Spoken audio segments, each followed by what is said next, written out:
नमस्कार। मैं डॉक्टर जितेंद्र कुमार आपका जेके बायोलॉजी क्लास में स्वागत करता हूं और आज के हम इस वीडियो में रिस्ट्रिक्शन मॉडिफिकेशन सिस्टम के बारे में बिल्कुल सरल भाषा में समझेंगे। तो आइए हम लोग समझते हैं रिस्ट्रिक्शन मॉडिफिकेशन सिस्टम। तो इसको समझने के पहले हमें ये आइडिया होना चाहिए कि रिस्ट्रिक्शन एंजाइम कहाँ पाए जाते हैं और इसका काम क्या है।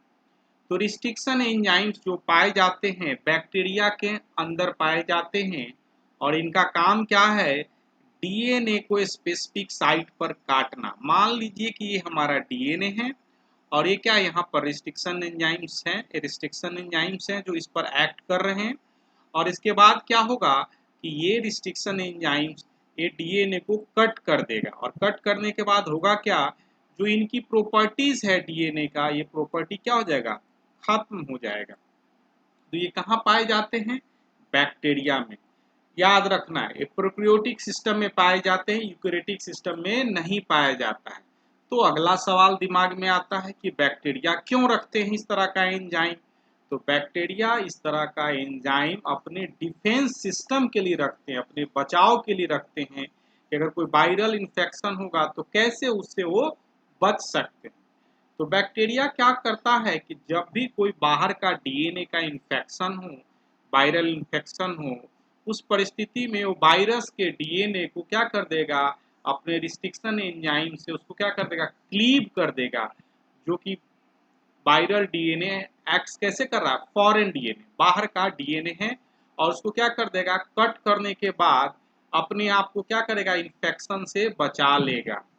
तो जैसे यहाँ पर आप देख सकते हैं कि हमारा क्या है, ये बैक्टीरिया है और बैक्टीरिया को क्या हो रहा है, इन्फेक्शन हो रहा है। किससे इन्फेक्शन हो रहा है, वायरस से। और इस तरह के वायरस को हम लोग बैक्टीरियोफाज के नाम से भी जानते हैं। तो बैक्टीरियोफाज का इन्फेक्शन होगा तो बैक्टीरियोफाज के डीएनए बैक्टीरिया में आ जाएंगे। तो क्या करेगा, रिस्ट्रिक्शन एंजाइम्स जो आपका है इसके डीएनए को क्या कर देंगे, कट कर देंगे, और कट करने से इन्फेक्शन होने से बच जाएगा। तो अगला सवाल है कि जब रिस्ट्रिक्शन एंजाइम्स इस डीएनए को काटते रहते हैं तो ये कैसे डिफरेंशिएट करते हैं, ये हमारा डीएनए है या वायरस का डीएनए है। तो इसके लिए एक सिस्टम बना है, मॉडिफिकेशन सिस्टम। तो होता क्या है कि जब रिस्ट्रिक्शन एंजाइम्स काटने लगते हैं तो बैक्टीरिया के डीएनए को, मतलब अपने डीएनए को डिफरेंशिएट करते हैं। और कैसे डिफरेंशिएट करते हैं, तो एक एंजाइम जो होता है मिथाइल ट्रांसफेरेज, करता क्या है कि वो मिथाइल ग्रुप का ट्रांसफर कर देता है, इसके बेस पर या तो एडानिन पर या साइटोसिन रेसिड्यू पर ट्रांसफर कर देता है। जिससे क्या करता है, रिस्ट्रिक्शन एंजाइम जो एंजाइम है वो डिफरेंशिएट कर पाता है, ये हमारा सेल्फ डीएनए है और ये हमारा बाहर का डीएनए है। और ये मिथाइल ट्रांसफरेज जो एंजाइम्स हैं वो क्या करते हैं, मिथाइल ग्रुप का एडिशन कर देते हैं। कहाँ से लेके, एस एडिनोसाइनाइल मिथानिल, ये एग्जामिनेशन में पूछा भी जाता है।